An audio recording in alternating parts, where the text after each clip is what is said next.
it's an exciting way to go out and spend time with friends, and then there are all sorts of wonderful conversations that happen afterwards about what you've seen and what you really enjoyed. But forcing you to slow down, to think of your breathing, to yes, you're thinking in 3D because you need to maintain your levels, etc. But then you start to notice things. So in Sydney, particularly, there are these levels of water, and they're called thermoclines. And so it's where colder water meets warmer water. Okay, I've And heard about this. yeah, so in Sydney at the moment, the water is unreasonably warm for this time of year, but it's warm enough for you to go swimming in still. In Sydney, we dive in a 5 millimeter wetsuit Okay. typically. But if you go slightly deeper, you may go through a thermocline where there's cold water that's coming up from the deep, which is much colder, that is hitting the warmer water that's sitting on top of it.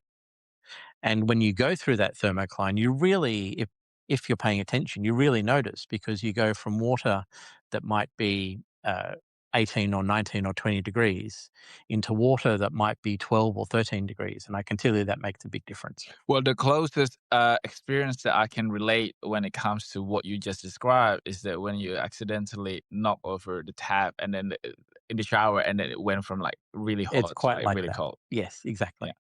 But all of those things are actually really good for your body. Yes. And I am particularly interested in what you mentioned about breathing, because one of the reasons, biological reason why we tend to fall sick during winter or colder months is the way that we breathe and the condition of our airways.